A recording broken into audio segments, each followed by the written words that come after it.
Sim, a sua voz está perfeita. Somente você não aparece aqui na nossa imagem. É, Você não consegue... é, é, entra, mas a sua imagem não aparece aqui no nosso vídeo da ESA, tá? Na nossa live aqui. Mas sua voz está perfeita. não, então, vamos começar. Bom, então, pessoal, bom dia. Eu quero mais uma vez agradecer ao Dr. Marcos pela sua gentileza em aceitar o nosso convite. Hoje nós vamos falar sobre os aspectos práticos dos alimentos na pandemia. Então, Dr. Marcos, seja muito bem-vindo. Eu te agradeço por ter aceito o convite e quero já passar a palavra para você e depois a gente vai fazer uma leitura aqui do seu currículo. Obrigado, professor Rildo. Bom dia a todos aí, alunos da ESA, a todos que nos assistem. O prazer é todo meu de estar com vocês nessa manhã para abordar um tema tão interessante e tão incerto como esse, né? O direito de família na pandemia. É um prazer estar com vocês. Muito bem, então, doutor Marcos, muito obrigado pela sua gentileza em aceitar nosso convite. Doutor Marcos Vinícius Alvarenga Borges é advogado, é pós-graduado em Direito Civil e Processo Civil pela TAMI, é vice-presidente da Comissão de Direito de Família e Sucessões da OAB Subseção de Anápolis e é também associado ao IBDFAM, que é o Instituto Brasileiro de Direito de Família. Muito bem, doutor Marcos, então nós vamos já dar início à nossa live e para começar, eu acho que a gente tem que falar um pouquinho dessa questão do processo de conhecimento e falando do processo de conhecimento, sabendo que os alimentos é um direito personalíssimo, mas talvez um dos grandes questionamentos recorrente nessa área, principalmente nos alimentos, e é uma pergunta que as pessoas fazem muito para os profissionais do direito, em geral, para todos nós que atuamos também nesta área, e essa pergunta é o seguinte, no caso, e nós estamos vivendo esse período agora de excepcionalidade, e esse período de excepcionalidade acaba aflorando mais esses questionamentos em relação aos alimentos. No caso do alimentante que perdeu o seu emprego ou reduziu a sua renda, qual que é o procedimento em relação, por exemplo, eles fazem muito essa pergunta, nesse caso eu posso deixar de pagar os alimentos, a pensão alimentícia, porque eu perdi o emprego? E nesse caso, ou redução de salário, meu contrato está suspenso, o que eu faço?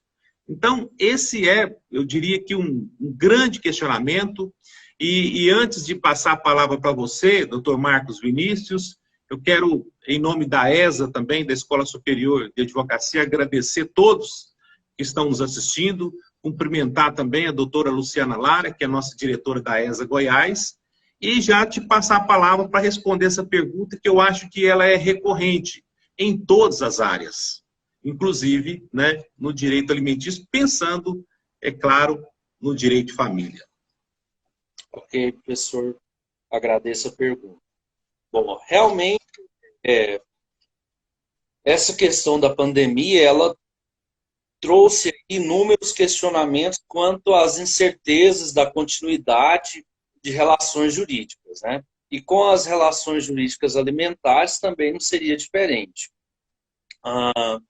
Tanto é que teve resoluções do CNJ orientando essa questão da execução da verba alimentar.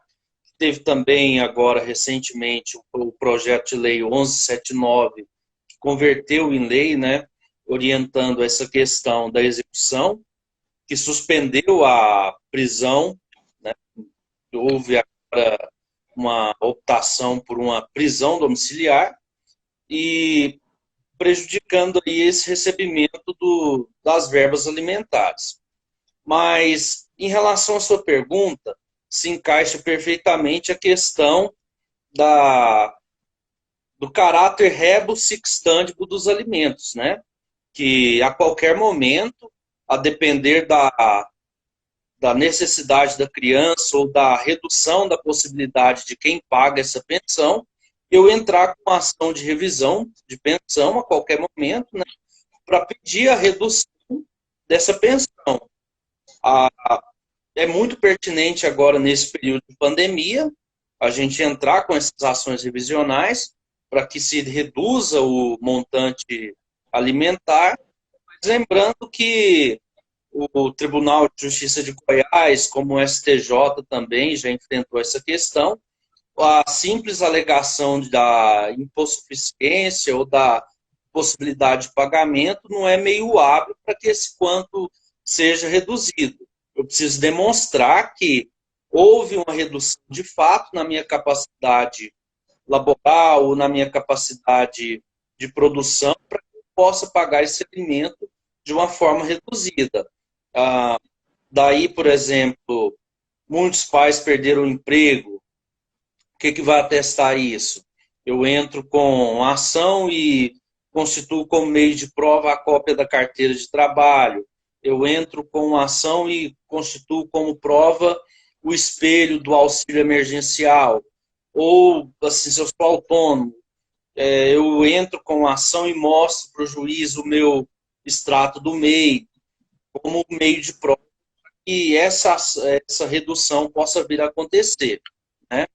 Porque quando a gente alimentar, toda relação alimentar ela tem como base um trinômio, que a gente chama de trinômio alimentar, que é a questão da possibilidade que eu tenho de pagar, a necessidade de quem recebe o alimento e a utilidade que esse alimento, dessa verba alimentar, vai trazer para esse alimentando. Então, a gente tem que pesar na balança esses três elementos para que eu possa também trazer uma dignidade para essa criança que está sendo alimentada em face da dignidade do pai que está pagando essa pensão. Porque antes, com o Código Civil de 1916, a gente tinha a figura dos alimentos como uma figura totalmente patrimonial. Já com o Código Civil de 2002, que daqui 2 anos completa seus 20 anos de vigência, a gente tem que olhar toda a relação jurídica privada, não só sob a ótica patrimonial, mas também sob a ótica existencial, porque o Código Civil de 2002 ele garante funções promocionais da pessoa humana. Eu acho que esse seria o caminho. E eu quero só ressaltar também, para quem está entrando agora, é que nós tivemos um pequeno problema de conexão e o doutor Marcos, né, que é o nosso convidado de hoje, não está aparecendo na imagem de vocês e nem na minha também.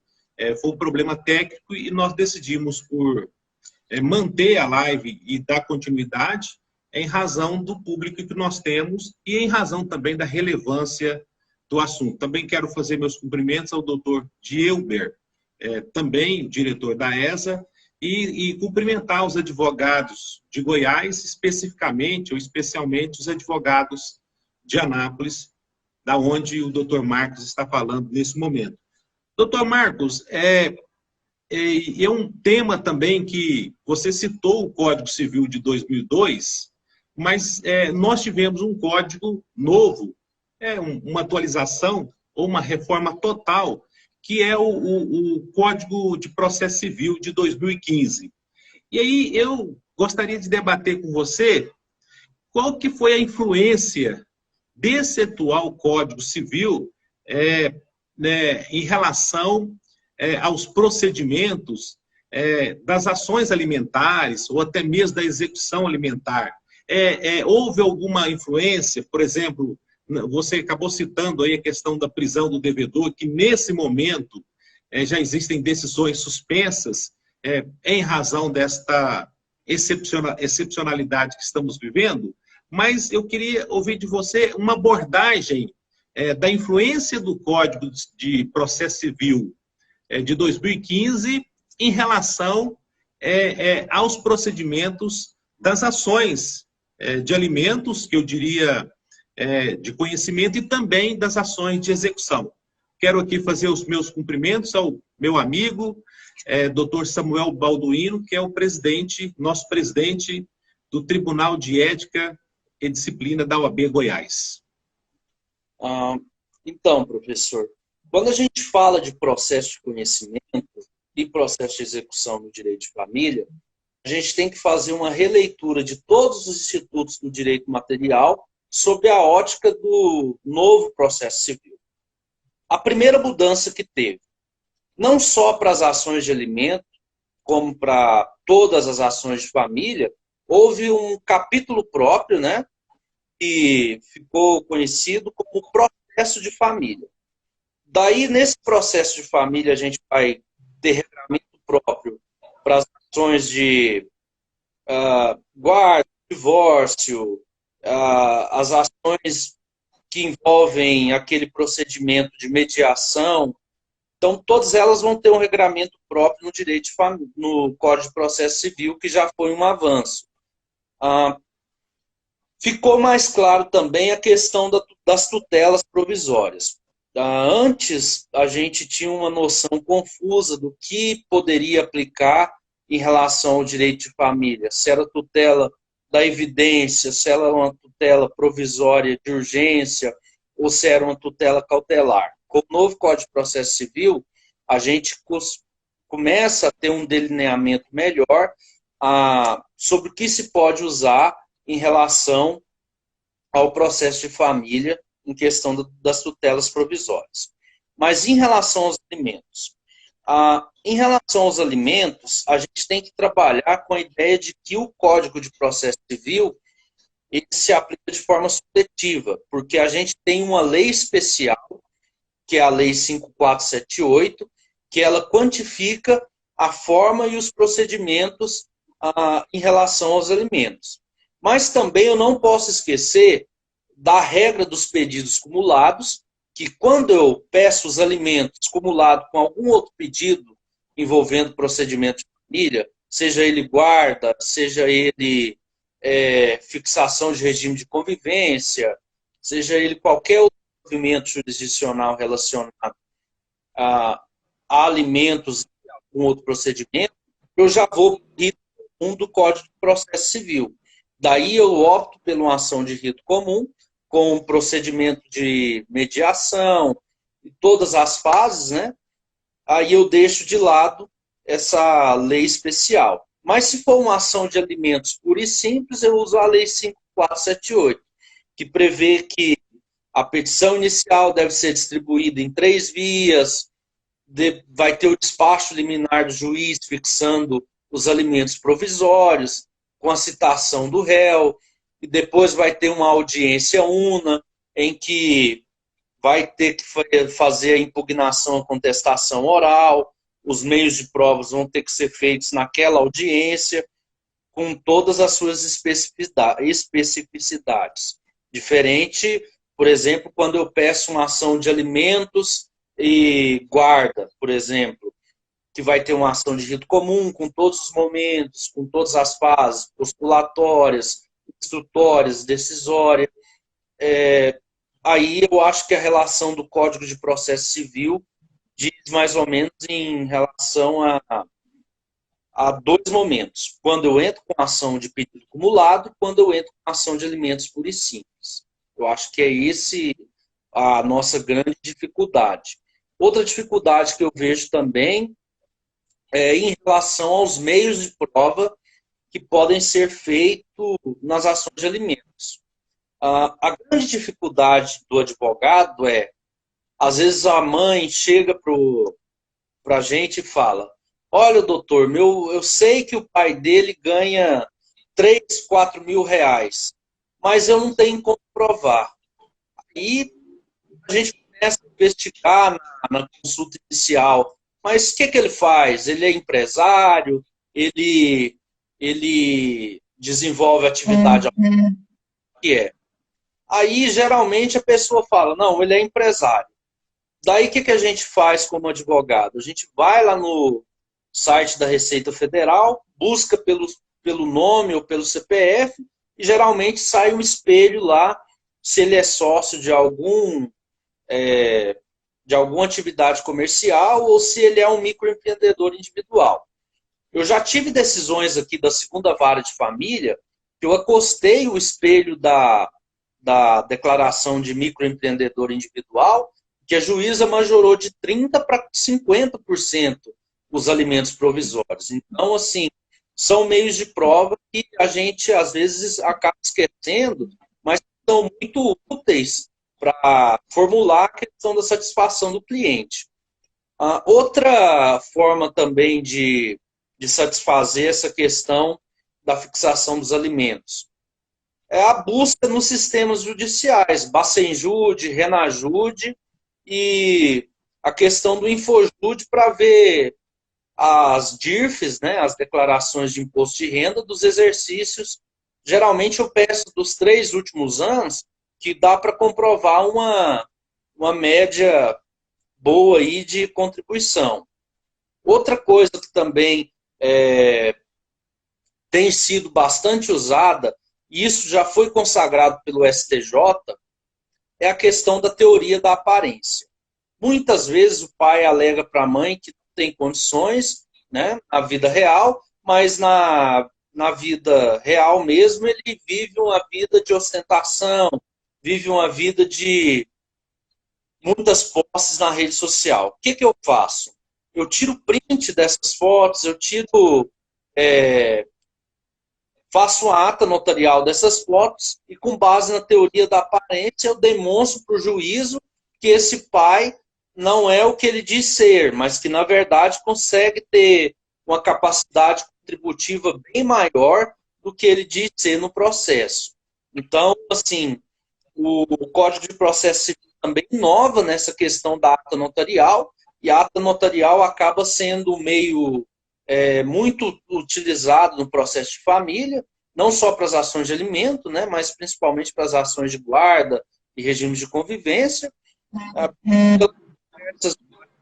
Eu também posso fazer essas atas notariais. É muito interessante essa questão. Então, o Código de Processo também muito, por exemplo, o artigo 505 da ação revisional no próprio Código de Processo Civil, né? Era que antes só tinha previsão no Código Civil, no artigo 1698 e o 1699, né? Agora já tem essa previsão no Código de Processo Civil. Outra coisa que eu acho muito interessante que o Código de Processo Civil instrumentalizou é a questão da desjudicialização do direito de família. Por exemplo, com a autorização agora recente da resolução do CNJ, a gente pode fixar alimentos em cartório, mesmo com filhos menores. Então, às vezes, a pessoa não quer tem um consenso, eles não querem buscar aí um provimento jurisdicional, mas querem resolver de forma mais rápida, faz um contrato, esse contrato vai ser homologado pelo tabelião, vai ser um título executivo extrajudicial que você vai poder executar caso não haja o cumprimento voluntário. Então, assim, eu acho que o Código de Processo Civil ele trouxe muitas novidades para o direito de família. E a gente tem que explorar as novidades a fim de que o processo tenha mais celeridade e efetividade. Bom, doutor Marcos, muito bem colocada essa questão. E em cima, depois você verifica, porque a sua voz está sendo cortada. Dá uma olhadinha aí, só para a gente dar continuidade também. Mas em cima dessa questão da fixação dos alimentos via cartório ou de forma extrajudicial, eu queria que você abordasse também um aspecto que eu acho de fundamental importância para a gente entender essa parte prática. Primeiro que na visão do atual CPC, é de dar celeridade aos processos, que na minha opinião, ela tem de forma explícita isso nesse atual CPC. Porém, eu queria que você falasse um pouco para nós a respeito dos processos físicos que estão se tornando processos eletrônicos, essa transição aí, que eu acredito que dentro de 5 anos nós não teremos mais processos físicos. E aí, você mencionasse isso, né? Qual foi o benefício e também um outro item que é muito importante, porque nós estamos falando aqui de criança, mas podemos também ter alimentos em relação a pais contra filhos, a irmãos contra outros irmãos, ou irmão, mas o alimento tem um caráter alimentar e não pode esperar. E aí, como que fica essa questão também de nós estarmos na pandemia em relação, por exemplo, a uma audiência conciliatória? Essas audiências conciliatórias, ou até mesmo de instrução, podem ser feitas de forma virtual para poder facilitar, inclusive aí, eu tenho conversado ontem mesmo, conversando com um advogado, ele dizendo, olha, eu fiz uma audiência na Vara do Trabalho, eu estava aqui em Goiânia, o fulano lá em Pelotas, Rio Grande do Sul, e a outra parte lá em Curitiba, no Paraná. E aí, como que fica essa situação atualmente em razão da Covid-19, em relação também às audiências virtuais? Bom, professor, eu vou falar por experiência própria da minha comarca. A gente tem um Sejusc aqui, que, para quem não conhece, é o Centro Judiciário de Soluções de Conflitos. A juíza, a mesma juíza responsável pela 2ª Vara de Família. O que ela tem feito? Ela abriu um edital, esse edital seria chamando os processos que quiserem, as pessoas que tiverem interesse em autocomposição, para que possa peticionar no processo informando o interesse nessa autocomposição, né? Isso nos processos antigos, que englobam os físicos, os virtuais antes que já foram digitalizados, mas que estão aí antes da vigência do novo CPC. Ela fez isso. É uma solução louvável que já foi até autorizada pelo CNJ. Nós não temos regramentos específicos para as audiências criminais, né, virtuais, nem para as audiências de família. Mas o que tem feito? O CNJ tem uma plataforma, chama Cisco Webex, e nessas plataformas tem acontecido essas audiências de família. Então, não prejudicado, o conciliador ou mediador, ele faz essa ata de audiência na hora e já peticiona no processo, então tem sido bem rápido. O que eu vejo na prática? Que muitos advogados não estão gostando da prática dessas audiências virtuais, estão obstando algumas vezes a realização dessas audiências. Falam que não tem como ir por questão de internet, essas coisas, mas a gente vê que essas audiências têm se tornado efetivas e sem o homem se deslocar até o fórum, então, assim, eu acho que é muito válido. E a chance de acordo, pelo menos das que eu fiz, tem sido altas. Então, assim, eu acho que vale a pena tentar e fazer uma autocomposição para que a gente mesmo não espere esse decurso longo de prazo do processo. Porque, se o senhor for meu professor, acho que a gente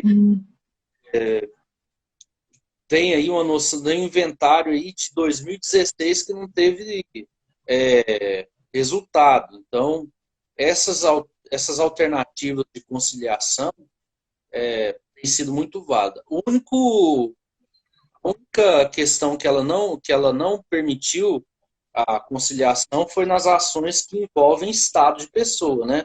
Tutela, curatela, interdição. Isso aí realmente ela nem poderia, mas ela abriu o leque para que a gente possa fazer conciliação em qualquer procedimento, né? Seja de um alimento compensatório, seja de um alimento natural, ela tem feito isso aí, tem dado muito certo.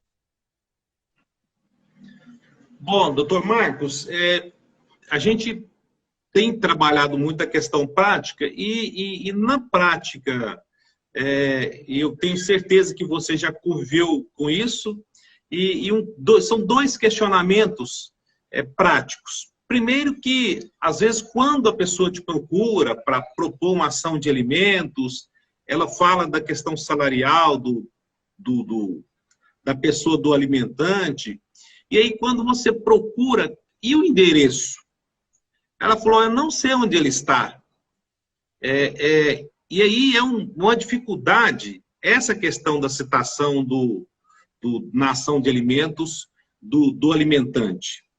E aí eu queria que você abordasse a questão tecnológica, essa questão da citação, da intimação via WhatsApp, desses instrumentos tecnológicos que nós temos hoje.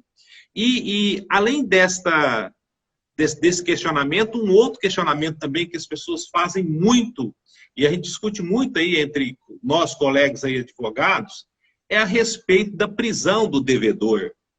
É necessário, e teve uma alteração agora nesse CPC, é necessário aguardar pelo menos 3 parcelas atrasadas ou não? Qual seria esse procedimento para você pedir, que é um dos mecanismos, inclusive está tramitando um projeto de lei na Câmara dos Deputados para exonerar essa questão da prisão do devedor, mas eu queria que você abordasse esses dois aspectos práticos, né? A questão da citação do devedor em relação aos alimentos, no caso do processo de conhecimento, e depois essa questão da prisão e das parcelas e esse procedimento para requerer, que é um dos mecanismos que a gente tem dito aí, eu acho que é consenso de todos, né? Que funciona para fazer com que aquela pessoa cumpra a sua obrigação de pagar a pensão alimentícia. Tá. Essa pergunta é muito pertinente, principalmente em relação à questão do endereço. Vamos lá para a fase do processo de conhecimento, da fase da petição inicial. O artigo 319 do Código de Processo Civil, ele fala que a gente tem que fornecer todos os dados para que a pessoa possa ser citada. Mas, impossibilitando esses dados de serem alcançados, eu posso pedir para que o juiz possa realizar diligências a fim de que esse endereço e a qualificação do réu sejam obtidas. Aí, o mecanismo que eu tenho usado tem dado muito certo, que é o sistema mais atual que a gente tem. É um sistema que chama CIEL, que é o sistema da Justiça Eleitoral. Por que ele é o mais atual? Porque a gente fez o cadastro biométrico, tem recente, né? Acho que não tem nem 3 anos, 4 anos, eu acho. E aí, pessoas alimentaram com os novos endereços, os novos domicílios, e aí tem dado muito certo. Isso é uma forma de busca. A outra forma de busca que dá muito certo também é pedir para o juiz diligenciar para fazer busca no Ministério do Trabalho e Emprego para verificar se tem algum vínculo laborativo. Porque se tiver algum vínculo laborativo, a gente pede que o mandato seja expedido para o endereço profissional do... Né? Agora, se de tudo não der certo, a gente prova com as inúmeras tentativas e pede a citação edilícia, né, por edital, para que esse réu seja citado. E aí entra também as medidas atípicas do 139, inciso 4 do Código de Processo Civil, em que o juiz pode, para satisfazer o mérito, às vezes suspender CNH, bloquear passaporte, a fim de que se busque aí o endereço desse réu. E uma coisa que também às vezes pode funcionar é a inscrição no cadastros de SPC para que busque endereço e consiga aí satisfazer o débito alimentar. Em relação à segunda pergunta, que eu me esqueci, professor, o senhor pode refazer ela? A segunda pergunta é em relação à prisão do devedor, aquele que deixa de pagar. Qual é o procedimento para requerer a prisão? Houve uma alteração no CPC agora? As pessoas dizem, tem que aguardar tantas parcelas para poder promover a execução e pedir a prisão. Como que funciona esse aspecto prático em relação ao requerimento da prisão do devedor quando ele deixa de cumprir a sua obrigação alimentar? Quando a gente fala de execução de pensão alimentícia, a gente trabalha com duas situações. O título executivo judicial e o título executivo extrajudicial.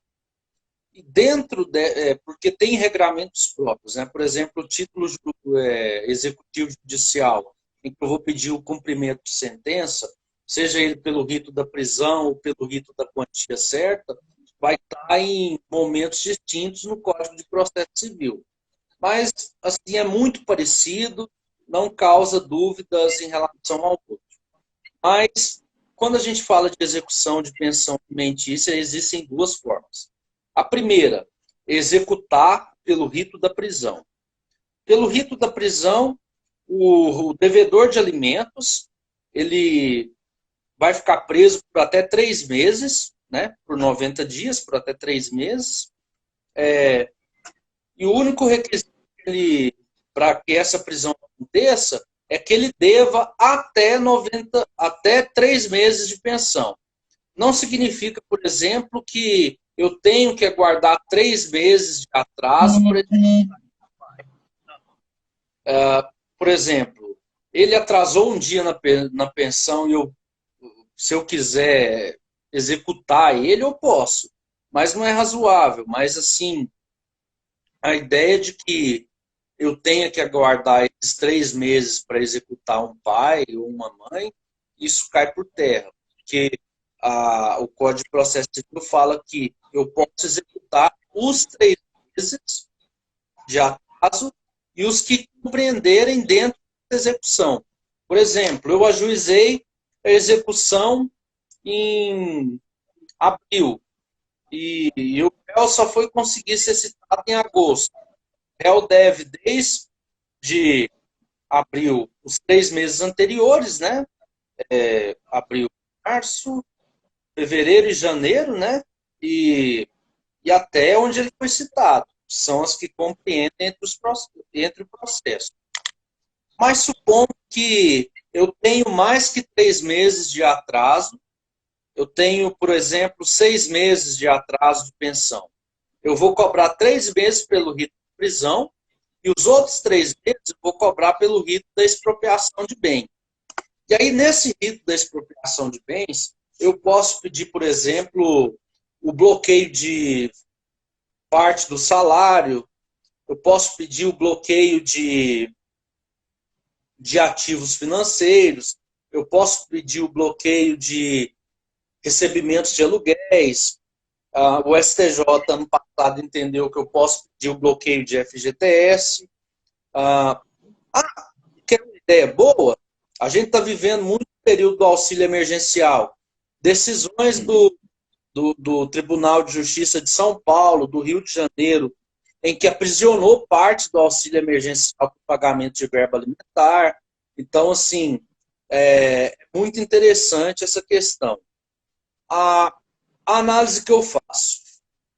O projeto de lei 1179, né, que foi convertido em lei, ele estabelece que as prisões, se eu não me engano, a lei 14.010, salvo melhor juízo, ele estabelece que as prisões por dívida de alimento vão ser prisões domiciliares.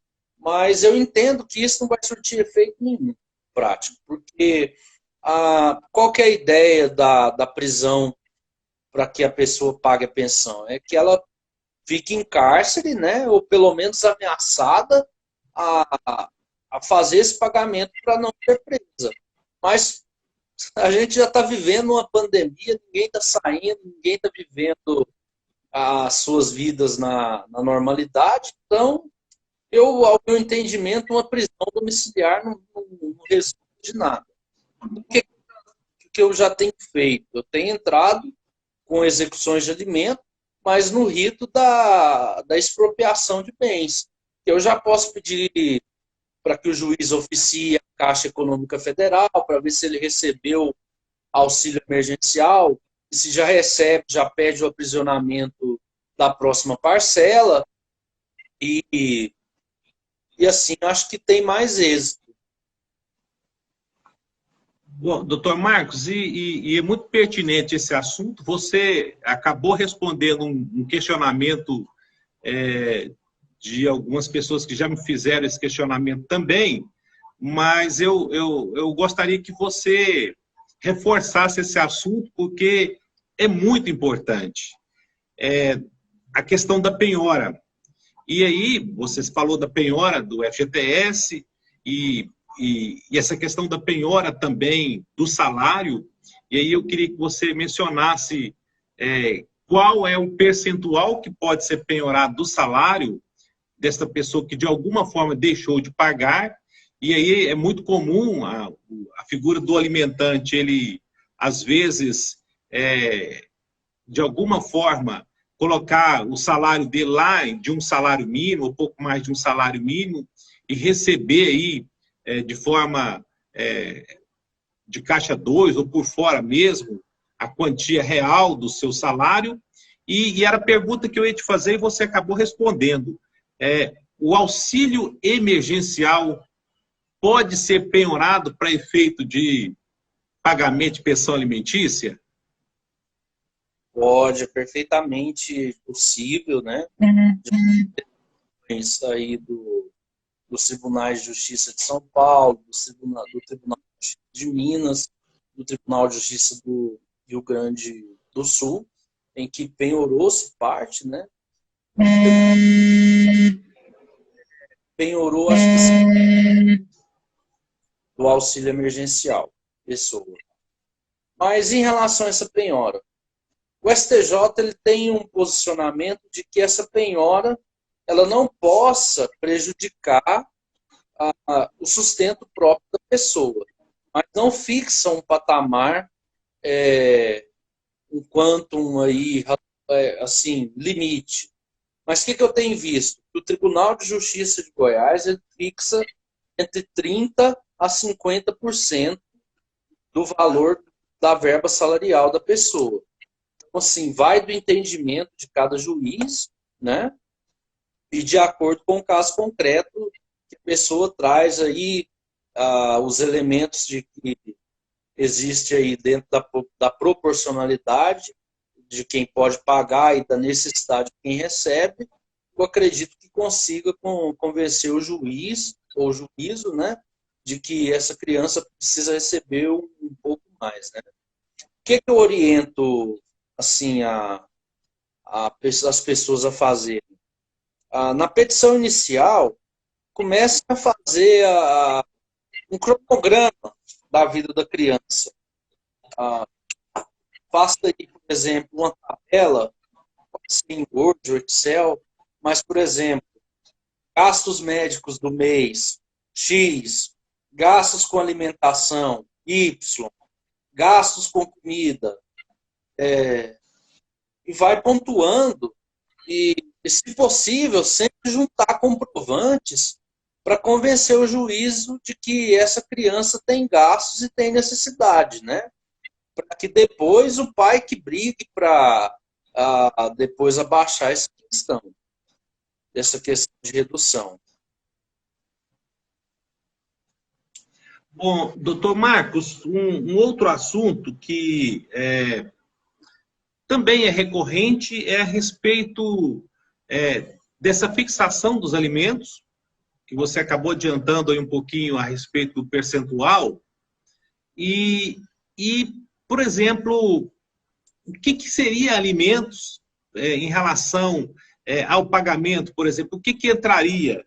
Seria os gastos médicos, os alimentos teriam que custear, por exemplo, plano de saúde, uma escola, por exemplo, pagamento da mensalidade escolar, os alimentos em geral, o próprio material escolar, porque esses alimentos, em regra, serviriam para isso. Mas como que tem decidido os juízes, como que tem sido as composições em relação ao percentual e se, por exemplo, a questão do plano de saúde tem sido fundamental na hora da fixação dos alimentos?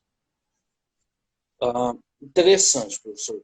Quando a gente fala de alimentos, a gente percebe que ele decorre da imposição do exercício do poder familiar. Então, os alimentos, assim, eu costumo usar muito o conceito do professor Cristiano Chaves de Faria, que é promotor de justiça na Bahia, professor aí da ATAME também, e ele usa esse conceito de que alimento seria tudo que englobasse para sustentar a vida da pessoa. Seja um alimento conjugal, seja um alimento compensatório, seja um alimento decorrente de parentesco, né, ou filiatório, que é o que a gente está abordando aqui hoje. Em relação à fixação, o que se fala do binômio utilidade e possibilidade, se eu não constituo provas de que o pai pode pagar mais, o Tribunal de Justiça tem um entendimento, pelo menos aqui de Goiás, tem um entendimento de que se eu não constituo provas de que o pai pode pagar mais, eles costumam fixar em 30% do valor do salário mínimo vigente. Por que o valor do salário mínimo vigente? Para não haver defasagem e para que possa ter um índice de correção monetária para o ano seguinte. Aí essa questão dos alimentos, o que engloba? Seria vestimentas, né, os alimentos naturais, que seriam para o próprio sustento da criança, né, e os alimentos extraordinários, que é o que a gente chama de gastos médicos, gastos escolares e gastos com farmácia, dentista, essas coisas, em que cada genitor é obrigado a pagar 50%. Escola particular e plano de saúde. O Tribunal de Justiça de Goiás tem a visão de que só se eu demonstrar que o pai ou a mãe tem condição de pagar esse plano de saúde ou essa escola. Caso contrário, não é uma obrigação legal que esse pai ou essa mãe pague sem ter sem ter utilidade de pagamento, né, possibilidade de pagamento. Mas os alimentos extraordinários compreendem os gastos com materiais escolares, gastos com remédios, gastos com despesas médicas, desde que não tenha no Sistema Único de Saúde, ou seja, caso de extrema urgência, isso cada genitor deve arcar com 50% na sua proporção. Doutor Marcos Vinícius, também um outro questionamento aqui, nós temos, aliás, 2 questionamentos de pessoas que mandaram seus questionamentos aqui no meu WhatsApp, e esse primeiro questionamento ele é muito interessante porque quando a gente atende o cliente, ele fala assim, olha, ele não tem nada, a pessoa ele não tem bens, não trabalha, vive de bico e alguma coisa assim, mas os avós são pessoas de posses. O que você me dizia para todos os que estão nos ouvindo, assistindo agora nesse momento, a questão dos requisitos para os alimentos avoengos, que são pagamentos de alimentos por parte dos avós. E uma outra pergunta também é que você falasse um pouquinho a respeito dos alimentos gravídicos, que vamos dizer assim, muito importante em vários aspectos, principalmente quando aquela pessoa, de alguma forma, ela não tem condições de sustentar aquela criança que vai chegar em algum tempo. Interessante, professor.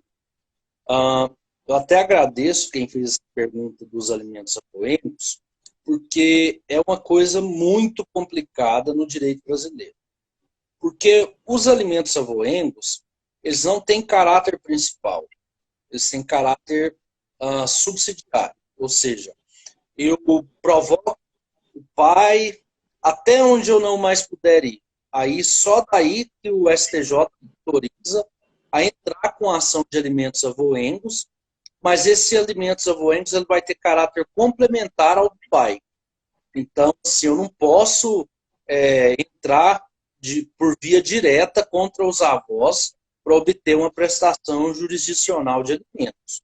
Inclusive, o STJ manda que, nesses casos, tem que se formar um litisconsórcio ativo necessário para que os avós e o pai figurem no polo passivo da ação para que tenha o provimento jurisdicional. Mas aí o caráter da relação jurídica é complementar e subsidiário. Não é um caráter principal. Então você vai ter que provar que tentou buscar de todas as formas a prestação alimentar do pai para depois atingir os outros parentes. E aí eu não digo só os avós, eu posso provocar um irmão, que é o tio, né?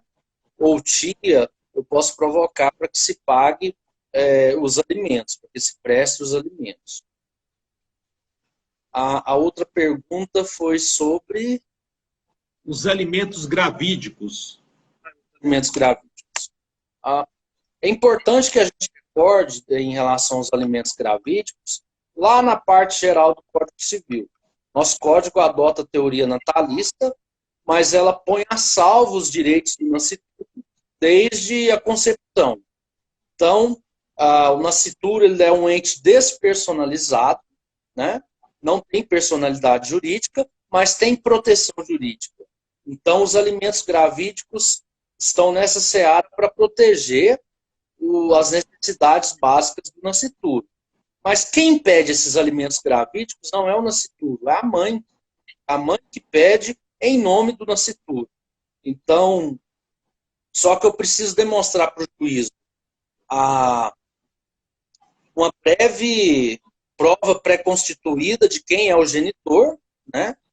Eu preciso mostrar para o juiz, para que aí fixe os alimentos provisórios, que podem ser convertidos em definitivos após o nascimento da criança. Mas eu preciso demonstrar que houve pelo menos uma conjunção carnal para que o juiz tenha um convencimento dessa prova e aí fixe os alimentos provisórios. Mas é uma coisa bem tranquila, não é uma coisa impossível de se fazer. Ainda mais com hoje uma volatilidade das relações amorosas, a gente tem conversas aí por WhatsApp, Facebook, Instagram, aí, então não é difícil demonstrar isso, né? E o ônus de contestar é do genitor, então caberia a ele contestar, mas acaba que a gente vê que os casos de alimentos gravídicos, quando são contestados, só são contestados após a gravidez. Isso se deve ao custo elevado do DNA intrauterino.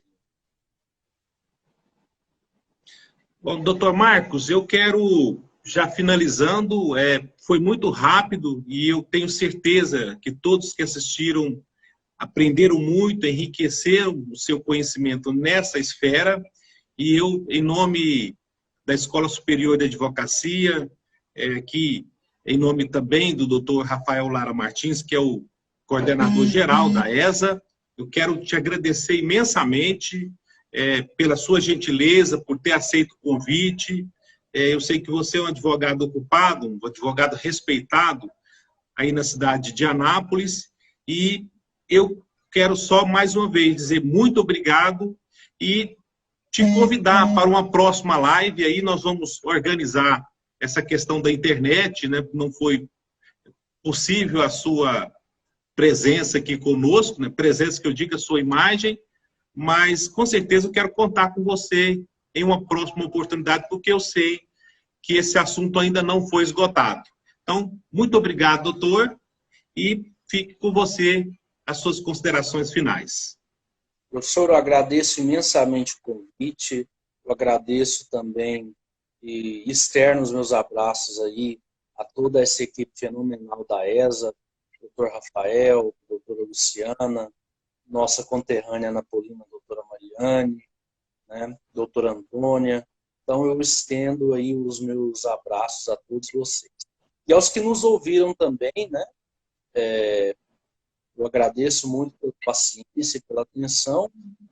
Peço desculpa a todos vocês por esse imprevisto de não ter lançado aí a minha imagem no Instagram.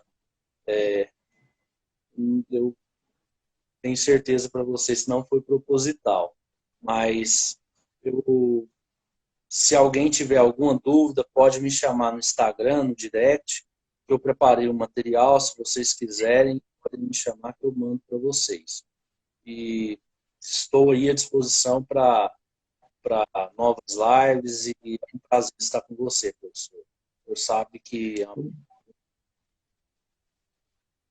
Muito obrigado, doutor Marcos, e com certeza você terá novos convites aí, porque aqui eu recebi aqui no meu WhatsApp inúmeros elogios e parabenizando você pela sua fala e pelos seus esclarecimentos em um assunto tão importante. Então, bom dia a você, agradeço também aos nossos convidados que assistiram a nossa live.